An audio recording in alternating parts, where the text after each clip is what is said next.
Hello friends, तो कैसे हैं आप सब। आज के इस वीडियो में मैं आपको बताऊंगा कि कैसे आप अपने फ़ोन, लैपटॉप या फिर कंप्यूटर से ई श्रम कार्ड को घर बैठे आसानी से बना सकते हैं। और आपके मन में ये ज़रूर आता होगा कि अगर हम किसी प्राइवेट कंपनी में काम करते हैं या फिर स्टूडेंट्स हैं या फिर हाउस वाइफ हैं तो क्या हम ये बनवा सकते हैं। तो इन सब सवालों के जवाब के लिए बने रहिए इस वीडियो में। फ्रेंड्स, आपको पता है कि अभी के टाइम में केंद्र सरकार की तरफ से ई श्रम कार्ड बनाए जा रहे हैं, जो कि केंद्र सरकार की एक योजना है और जिसका फायदा देश के पूरे युवाओं और स्टूडेंट्स को मिलने वाला है।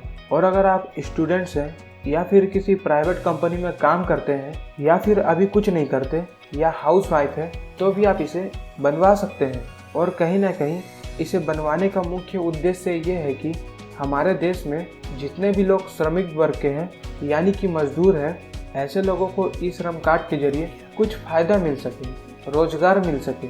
और साथ ही इससे आपका बैंक अकाउंट भी लिंक किया जाता है, जिससे अगर गवर्नमेंट आपको कुछ बेनिफिट्स देना चाहेगी तो वो डायरेक्ट आपके बैंक अकाउंट पर भेजेगी। तो अब चलिए जानते हैं कि आप कैसे ई श्रम कार्ड रजिस्ट्रेशन कर सकते हैं। ई श्रम कार्ड रजिस्ट्रेशन या फिर बनवाने के लिए आपको सबसे पहले गवर्नमेंट के वेबसाइट पर आ जाना है, जिसका लिंक आपको इस वीडियो के डिस्क्रिप्शन में मिल जाएगा। वहां से आप क्लिक करके डायरेक्ट इस वेबसाइट में आ सकते हैं। वेबसाइट में आने के बाद आपको कुछ इस तरह का इंटरफेस दिखेगा, जैसा अभी यहाँ पर ही आपको दिख रहा है, जिसमें एक सेल्फ रजिस्ट्रेशन पेज आपको शो होगा। इसमें सबसे पहले आपको अपना मोबाइल नंबर भरना होगा, जो मोबाइल नंबर आपके आधार कार्ड से लिंक हो। मोबाइल नंबर भरने के बाद आपको इसमें कैप्चा एंटर करना है। कैप्चा एंटर करने के बाद यहाँ आपसे पूछा जाता है कि आप EPFO या फिर ESIC, जो कि गवर्नमेंट की एक स्कीम है, आप उसके मेंबर हो या नहीं। तो आपको यहाँ पर नो पर क्लिक कर देना है, क्योंकि अगर आप यस पर क्लिक करेंगे तो आप ये फिल नहीं कर पाएंगे। नो पर सेट करने के बाद आपको सेंड OTP के ऑप्शन पर क्लिक कर देना है। उसके बाद आपके फ़ोन नंबर पर एक वन टाइम पासवर्ड यानी कि OTP आएगा, जिसको आपको एंटर OTP के सेक्शन में आकर टाइप कर देना है और सबमिट वाले ऑप्शन पर क्लिक कर देना है। तो अब आपके सामने आधार नंबर को एंटर करने का एक ऑप्शन आएगा, जहां आपको अपना आधार नंबर एंटर करना है। उसके बाद आपके सामने 3 तरह का ऑप्शन शो होगा, जिसमें आपको अपने आधार नंबर की जो KYC करनी है वो आप किस मोड से करना चाहते हैं। तो यहाँ पर पहला है फिंगरप्रिंट, दूसरा है आइरिस और तीसरा है OTP। तो आपको इन दोनों में से किसी एक को सिलेक्ट कर लेना है और सिंपली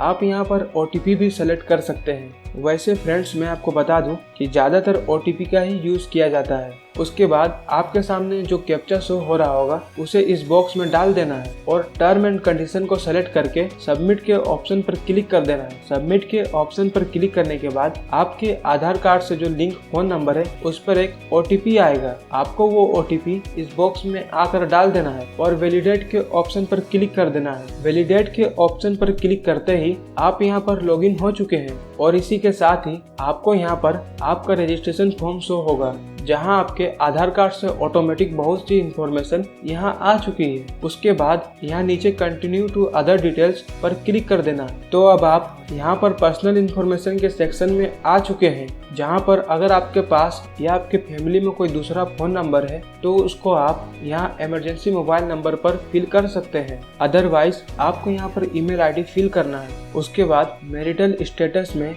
आप मैरिड है कि अनमैरिड या फिर आप इनमें से जो भी है उसको आपको सेलेक्ट कर देना है। उसके बाद आपको यहाँ पर फादर का नाम टाइप कर देना है। फिर आप देखेंगे कि एक सोशल कैटेगरी का ऑप्शन होगा। सोशल कैटेगरी पर आकर आप जनरल, OBC, SC या फिर जो भी हो उसको सेलेक्ट करना है। उसके बाद आपको यहाँ पर ही अपना ब्लड ग्रुप सेलेक्ट करना है। अगर आपको पता है तो ठीक है, और अगर नहीं पता तो आपको इसे भी छोड़ देना है। फिर एक ऑप्शन शो हो रहा होगा डिफरेंटली एबल्ड का, जहाँ पर अगर कोई विकलांग व्यक्ति है तो उसे यस पर सेलेक्ट करना है। सेलेक्ट करने के बाद आपको इनमें से अपना कैटेगरी चूज करना है, और अगर आप विकलांग नहीं है तो आपको नो पर क्लिक करके छोड़ देना है। उसके बाद आपको नॉमिनी डिटेल्स पर आना है, जहां पर आपको नॉमिनी का पूरा नाम, डेट ऑफ बर्थ, जेंडर और आपका उससे क्या संबंध है उसको सेलेक्ट करके सेव एंड कंटिन्यू पर क्लिक कर देना है। तो अब ये सारी डॉक्यूमेंट्स सेव हो चुकी है। उसके बाद आपसे रेजिडेंशियल डिटेल्स मांगी जाती है। तो यहाँ पर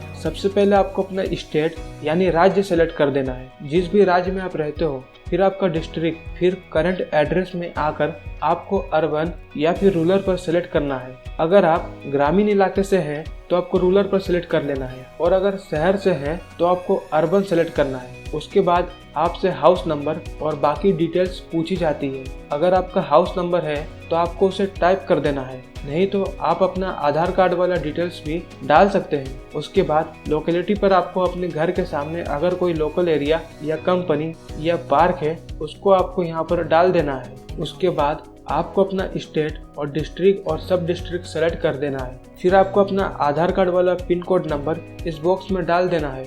उसके बाद आपसे पूछा जाता है कि स्टेइंग एट करंट लोकेशन, मतलब आप इस जगह में कितने सालों से रह रहे हैं, तो आपको उसे सेलेक्ट कर देना है। उसके बाद आखिर में आपको सेव एंड कंटिन्यू पर क्लिक कर देना है। फिर आपसे आपका एजुकेशन क्वालिफिकेशन पूछा जाता है, तो आपको अपना क्वालिफिकेशन सेलेक्ट कर देना है। और अगर आप पढ़े लिखे नहीं हैं तो आपको नॉट लिटरेट पर सिलेक्ट करके छोड़ देना है। और यहाँ पर आपको अपना क्वालिफिकेशन सर्टिफिकेट को अपलोड करने का ऑप्शन होगा।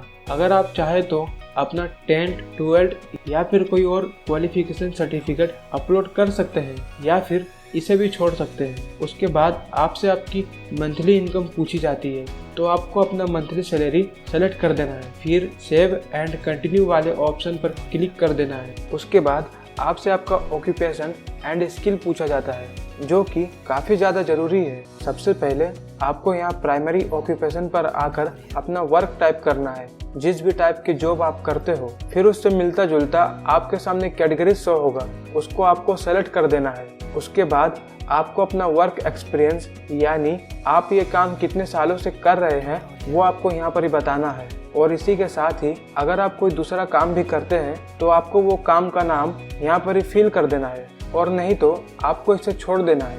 उसके बाद आपसे पूछा जाता है कि आपके पास जो वर्क स्किल है वो आपने कहाँ से सीखा है। अगर आपने खुद से सीखा है तो आपको सेकंड वाले ऑप्शन पर क्लिक कर लेना है, लेकिन अगर आपने ये स्किल हासिल किया है तो आपको पहले वाले ऑप्शन पर क्लिक करना है। उसके बाद आपको यहाँ बोला जाता है कि अगर आप अपने इस स्किल को अपग्रेड करने के लिए गवर्नमेंट से कोई ट्रेनिंग लेना चाहते हैं तो आपको सेलेक्ट कर लेना है और सबमिट के ऑप्शन पर क्लिक कर देना है। और अभी आपसे आपका बैंक डिटेल्स पूछा जाता है, जहां आपको bank account number, IFSC code और बाकी सारी चीज़ें आपको देनी है। तो आपको यहाँ पहले अपना बैंक अकाउंट नंबर फिल कर देना है। उसके बाद दोबारा से इसी नंबर को आपको दूसरे ऑप्शन पर फिल करना है कंफर्म करने के लिए। उसके बाद अकाउंट होल्डर की जगह पर आपको उस व्यक्ति का नाम टाइप करना है जिसका अकाउंट नंबर आपने अभी फिल किया है, और आपके बैंक अकाउंट के पासबुक में एक IFSC कोड होगा जिसको आपको यहाँ पर फिल करके सर्च करना है। अगर आपने IFSC कोड सही डाला है तो ये ऑटोमेटिक सारी डिटेल्स आपको बता देगा। उसके बाद लास्ट में फिर एक बार सेव एंड कंटिन्यू पर क्लिक कर देना है, और आप देखेंगे कि आपकी सारी इंफॉर्मेशन यहाँ पर शो हो रही है जो आपने अभी तक भरा था। उसके बाद आपको यहाँ नीचे आना है और सबमिट के ऑप्शन पर क्लिक कर देना है। और अगर आपने कुछ गलत डाल दिया है तो आप यहाँ से उसे एडिट करके सही कर सकते हैं। उसके बाद आपको अपना इस UN कार्ड को डाउनलोड कर लेना है। तो गाइस, ये था ई श्रम कार्ड रजिस्ट्रेशन का एक कंप्लीट प्रोसेस।